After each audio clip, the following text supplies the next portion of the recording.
Bismillahirrahmanirrahim. In the name of God. Distinguished guests, respected elders, community leaders, and dear friends, thank you for joining us today. My name is Mobارکه میرزایی, and it's a great honor to stand before you today. We are gathered with immense pride and deep respect, not simply to recognize a distinguished individual, but to honor a life defined by service, courage, and unwavering commitment to human dignity.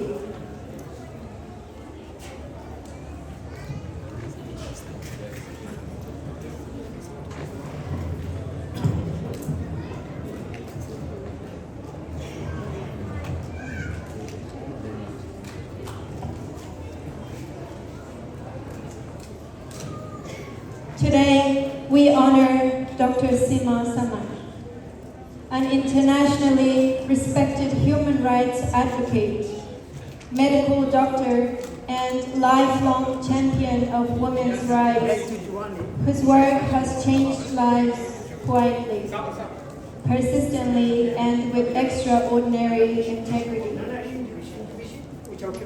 Today is a moment of gratitude, a moment to acknowledge a life dedicated to service, justice, and humanity, and to reflect on the values Dr. Samar has embodied for decades. Today's gathering is not only a celebration of Dr. Samar's achievements, but also an expression of our collective gratitude and respect. We are deeply honored to be in your presence, Dr. Samar.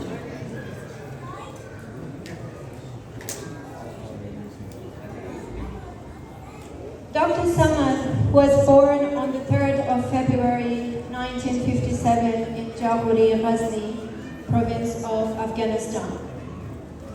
At a time when educational opportunities for women were rare, particularly for Hazara women, she pursued learning with determination.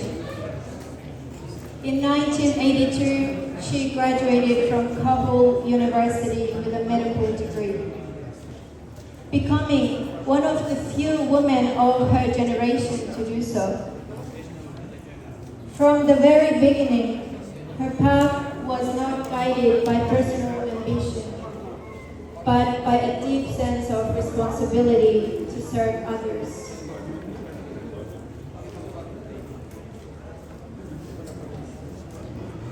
Before Dr. Samar held national leadership roles or became known internationally, as a human rights advocate, she was first and foremost a doctor.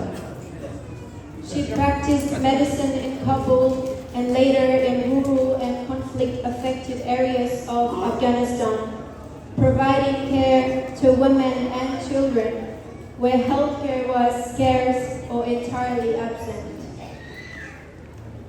She later continued this work among Afghan refugees in Pakistan, often under extremely difficult circumstances.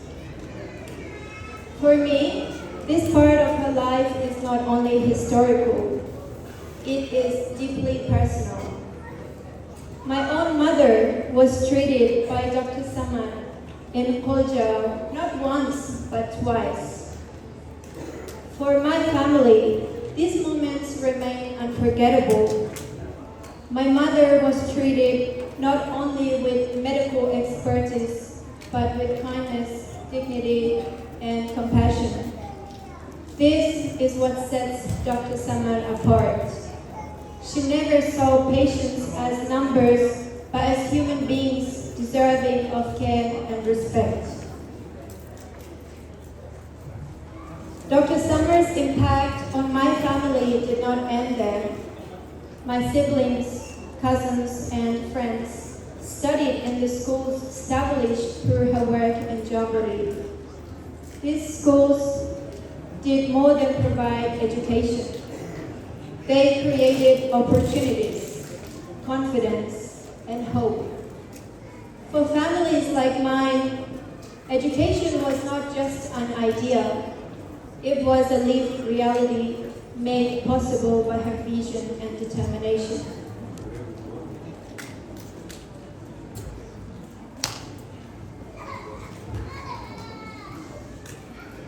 That same vision extended far beyond my own family. While serving the Afghan refugees in Pakistan, Dr. Samad witnessed the devastating consequences of the lack of healthcare and education for women. In response, she founded the Shuhada organization in 1989.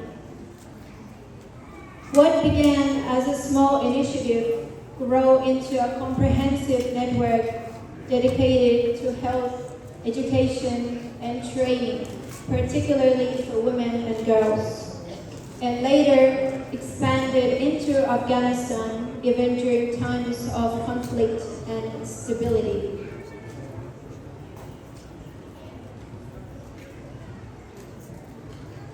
Through the Shuhada organization, Dr. Samad has been instrumental in establishing 137 schools, 37 clinics, 5 hospitals, and numerous orphanages across different regions of Afghanistan and Pakistan.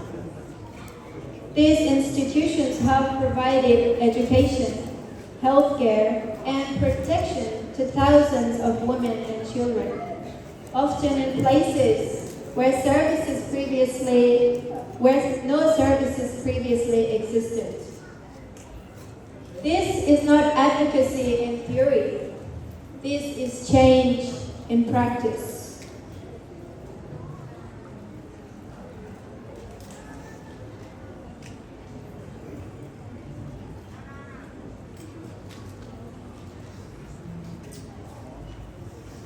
After spending 17 years in exile, Dr. Samad returned to Afghanistan in 2001 to serve her country at a critical moment in its history. She became Afghanistan's first Minister of Women's Affairs and served as a Deputy Chairperson of the interim administration. In these roles, she worked tirelessly to restore women's rights and ensure that women's voices were included in shaping the nation's future. Her commitment to justice continued when she convened, established, and began chairing the Afghanistan Independent Human Rights Commission in 2002. Through this work, she advocated for accountability, documented human rights violations, and stood firmly with the victims, even when doing so placed her at personal risk.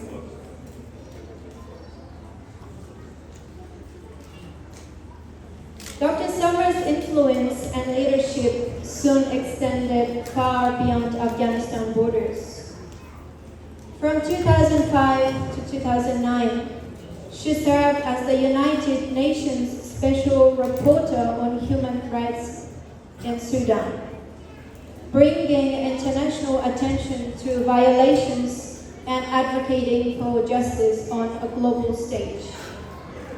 Her courage and integrity have been recognized internationally, including through the Right Livelihood Award, often referred to as the Alternative Nobel Prize. Through this work, she reminded the international community that human rights are universal and that justice must never be selective.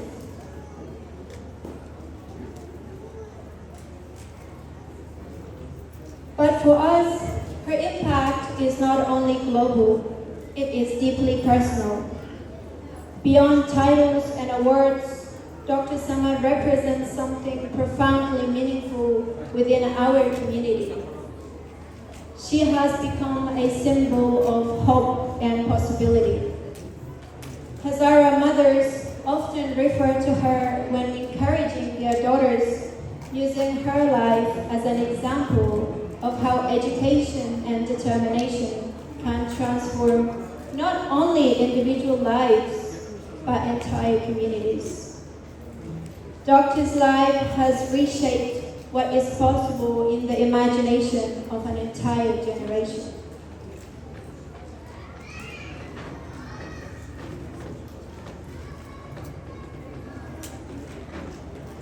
This brings me to the younger generation. Dr. Summer's life sends a powerful message to young people that the future and opportunities are not inherited, they are built. Education is not simply about personal success. It is a responsibility to use knowledge in the service of justice and humanity. Change does not require perfect conditions. It requires courage, integrity, and the willingness to act. Above all, Dr. Summer's greatest impact lies not only in her titles, but in the hope she has given to millions. She has shown Afghan women and girls that oppressed people around the world that their lives matter, that their voices deserve to be heard, and that change is possible even in the darkest times. She challenges young women to believe in their worth and their voice, and she challenges young men to stand beside them as allies. When young people choose justice over comfort, service over silence, and courage over fear, societies are transformed. As we look to the future, Doctor's life reminds us that leadership is not about power, but about responsibility. The responsibility to speak for those who cannot, to act when silence is easier, and to uphold dignity even in the face of adversity. Her legacy lives not only in institutions and policies, but by lives changed, voices strengthened, hope restored, families educated, patients healed, and dreams made possible. Her life is a living proof that one person, guided by compassion and conviction, can transform lives, whether in international halls or of power or in a quiet clinic treating one patient at a time. As we come to the end of this presentation, we reflect not only on the achievements of Dr. Samad, but on the values that have guided her life. Today, as we honor Dr. Samad, we do more than celebrate her achievements. We recommit ourselves to the values she represents: human dignity, equality, justice, and hope. Dr. Samad, on behalf of our community and on behalf of the many families whose lives have been touched by your work, and especially on the behalf of the younger generation who draw strength from your example, I would like to extend our deepest gratitude. Through your service as a doctor, your courage as a leader, and your lifelong commitment to justice and human dignity, you have given hope where there was none, and opportunity where it did not exist. Dr. Samad, your life's work continues to guide, inspire, and empower us, and it is my greatest honor to recognize you today.